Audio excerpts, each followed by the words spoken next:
दोस्तों, आज निफ्टी ने एक ऐसा मूव दिया जिसने बहुत सारे ट्रेडर्स को कंफ्यूज कर दिया। मार्केट सुबह स्ट्रांग था, लग रहा था कि ब्रेकआउट आने वाला है, लेकिन कुछ ही घंटों में पूरा मूड बदल गया। अब सबसे बड़ा सवाल यह है कि क्या ये सिर्फ नॉर्मल प्रॉफिट बुकिंग थी या मार्केट हमें किसी बड़ी वॉलेटिलिटी का वार्निंग सिग्नल दे रहा है। एक तरफ अमेरिका और ईरान के बीच टेंशन बढ़ रही है, दूसरी तरफ crude oil prices elevated levels पर बनी हुई है और तीसरी तरफ एफआईआईज लगातार पैसा निकाल रहे हैं। लेकिन फिर भी मार्केट टूट क्यों नहीं रहा? कौन खरीद रहा है और कल के सेशन में किस चीज पर सबकी नजर रहने वाली है? आज के वीडियो में हम समझेंगे मार्केट आखिर गिरा क्यों, एफआईआईज और डीआईआईज क्या कर रहे हैं, ऑप्शंस मार्केट किस डायरेक्शन की हिंट दे रहा है और कल के लिए कौन से फैक्टर्स सबसे इंपॉर्टेंट रह सकते हैं। नमस्कार दोस्तों, मैं हूं आदिल और आप देख रहे हैं मार्केट सिंक। सबसे पहले ग्लोबल पिक्चर समझते हैं। ग्लोबल फ्रंट पर अनसर्टेनिटी फिर से बढ़ती नजर आ रही है।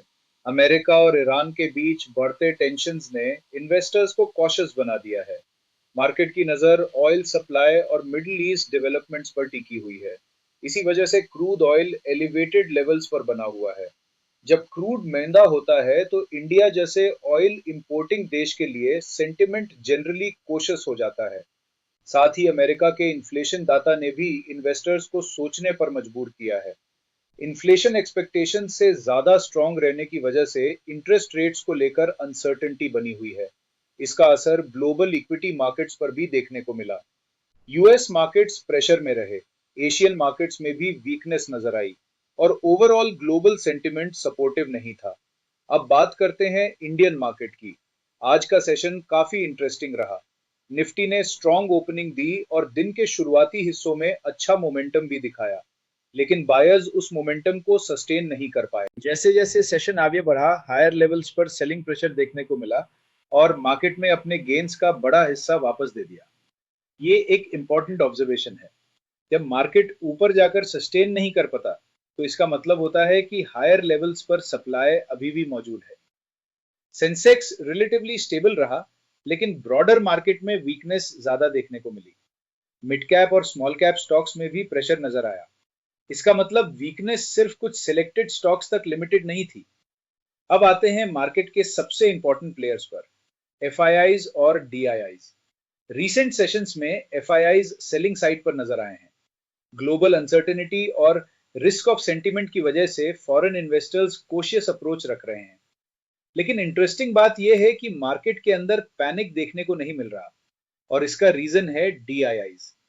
डोमेस्टिक इंस्टीट्यूशंस लगातार बाइंग सपोर्ट दे रहे हैं। म्यूचुअल फंड्स, इंश्योरेंस कंपनीज और डोमेस्टिक इन्वेस्टर्स मार्केट में लिक्विडिटी प्रोवाइड कर रहे हैं। इसी वजह से एफआईआई सेलिंग के बावजूद मार्केट किसी बड़े ब्रेकडाउन की तरफ नहीं गया। फिलहाल मार्केट में एक टग ऑफ वॉर चल रही है। एक तरफ एफआईआईज हैं, दूसरी तरफ डीआईआईज, और अभी दोनों एक दूसरे को बैलेंस करते नजर आ रहे हैं। अब देखते हैं ऑप्शंस मार्केट क्या कह रहा है। ऑप्शंस डेटा इंडिकेट करता है कि ट्रेडर्स अभी भी क्लियर डायरेक्शन का वेट कर रहे हैं। मार्केट के लिए एक रेंज डिफाइन होती नजर आ रही है जिसके अंदर प्राइस मूवमेंट हो रहा है। पुट कॉल रेशियो में रिकवरी देखने को मिली है, जो ये सिग्नल देती है कि एक्सट्रीम बेरिश सेंटिमेंट थोड़ा सॉफ्टन हुआ है। इंडिया विक्स भी कंट्रोल्ड लेवल्स पर बना हुआ है। ये एक इंपॉर्टेंट पॉइंट है, क्योंकि जब विक्स पैनिक नहीं दिखाता तो इसका मतलब होता है कि ऑप्शंस मार्केट अभी किसी मेजर क्रैश को एग्रेसिवली प्राइस इन नहीं कर रहा। टेक्निकल चार्ट्स की बात करें तो आज का कैंडल स्ट्रक्चर काफी इंटरेस्टिंग था। मार्केट ने हायर लेवल्स टेस्ट किए लेकिन वहां सस्टेन नहीं कर पाया। इससे एक बात क्लियर होती है कि बायर्स एक्टिव हैं, लेकिन सेलर्स भी पूरी तरह से मार्केट से बाहर नहीं हुए हैं। फिलहाल मार्केट कंसोलिडेशन फेज में नजर आ रहा है।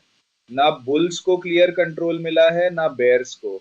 और जब मार्केट ऐसी सिचुएशन में होता है तो ब्रेकआउट या ब्रेकडाउन के लिए आमतौर पर किसी स्ट्रॉन्ग ट्रिगर की जरूरत पड़ती है।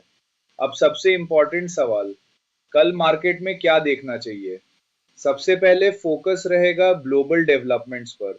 क्रूड ऑयल मूवमेंट इंपॉर्टेंट रहेगी, इंस्टीट्यूशनल फ्लोज पर नजर रहेगी और इन्वेस्टर्स ये देखना चाहेंगे कि ग्लोबल सेंटीमेंट किस डायरेक्शन में जा रहा है। अगर सेंटीमेंट इंप्रूव होता है तो मार्केट स्टेबिलिटी दिखाने की कोशिश कर सकता है। लेकिन अगर अनसर्टेनिटी और बढ़ती है तो वॉलेटिलिटी भी बढ़ सकती है। फिलहाल मार्केट एक डिसीजन जोन में नजर आ रहा है और अगले कुछ सेशन मार्केट के शॉर्ट टर्म डायरेक्शन के लिए काफी इंपॉर्टेंट हो सकते हैं। वीडियो को यहां तक देखने के लिए आप सभी का बहुत बहुत धन्यवाद। आपको क्या लगता है, मार्केट का अगला बड़ा मूव किस डायरेक्शन में हो सकता है? अपनी राय कमेंट सेक्शन में जरूर शेयर कीजिए। अगर वीडियो पसंद आया हो तो लाइक बटन दबाना मत भूलिए, चैनल को सब्सक्राइब कीजिए और बेल आइकन जरूर प्रेस कीजिए ताकि मार्केट सिंक की हर अपडेट सबसे पहले आप तक पहुंच सके। मैं हूं आदिल, मिलते हैं अगले मार्केट सिंक में। जय हिंद। डिस्क्लेमर, मैं सेबी रजिस्टर्ड इन्वेस्टमेंट एडवाइजर या रिसर्च एनालिस्ट नहीं हूं। यह वीडियो सिर्फ एजुकेशनल और इंफॉर्मेशनल पर्पस के लिए है। इस वीडियो में दी गई कोई भी बात investment advice, bye recommendation, cell recommendation या ट्रेडिंग कॉल नहीं है। मार्केट में निवेश करने से पहले हमेशा अपनी रिसर्च करें और जरूरत पड़ने पर क्वालिफाइड फाइनेंशियल प्रोफेशनल की सलाह लें। मार्केट इन्वेस्टमेंट्स रिस्क के अधीन होते हैं। पास्ट परफॉर्मेंस फ्यूचर रिटर्न्स की गारंटी नहीं देता।